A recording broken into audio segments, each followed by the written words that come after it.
Everything had been moving along quite normally, it seemed. The introduction had taken place. The head of the White House Correspondents Association had given her opening address. The national anthem was played, so on and so forth. People were, it was a mix of people starting their meal or wandering the room at that point. Everybody had been told to kind of have a seat. Most people listen, as usual. Some people don't, but for the most part, people were seated at that point. There were three by my count, and those counts have varied, but three by my count pops that could be heard. It sounded as if it was coming from the back of the room.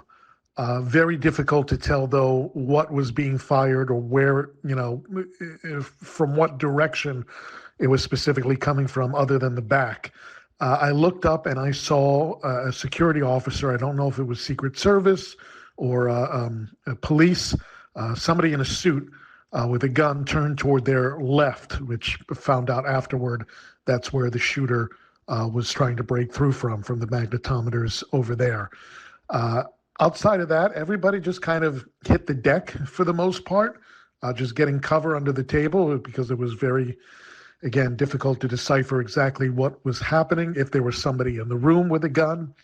Secret Service and other security officials just descended on the room from every angle.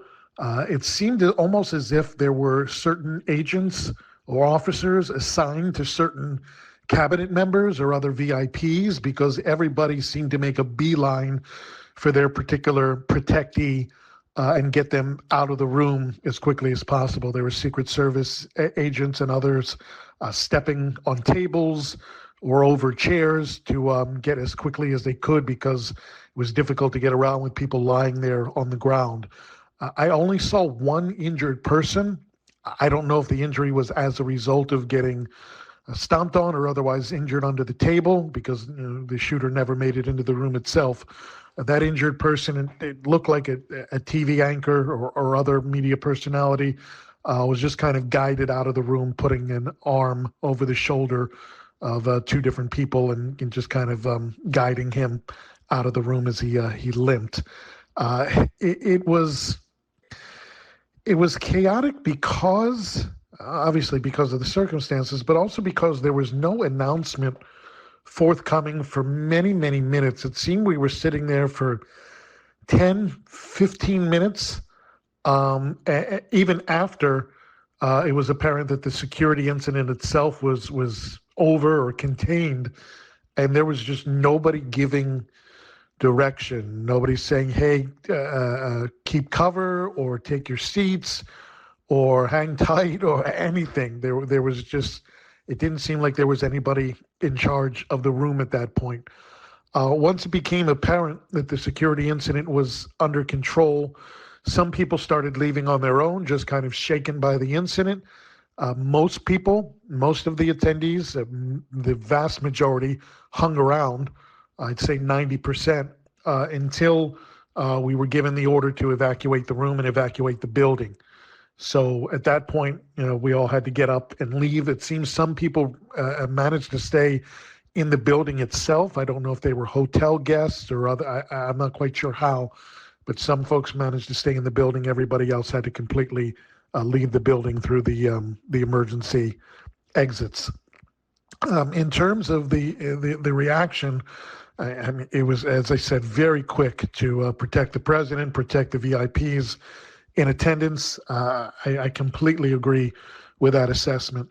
I'm back home at this point. I arrived home, I don't know, about a half hour ago. The scene at the hotel, again, just people trying to process what happened. And because everybody there is a journalist, everybody's looking for their news angle.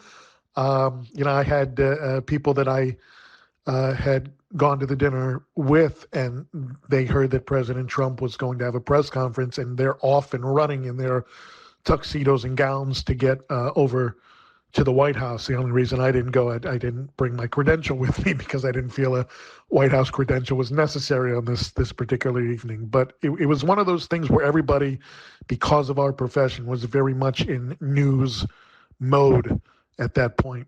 By the way, it was difficult to get information out from the venue because it was such a crowded room to begin with, just sucking up all the internet bandwidth, and the internet was bad to begin with. So ironically, in a room full of journalists, it was difficult to get information out. Jelajahi cara baru mendapatkan informasi. Download MetroTV Extend sekarang.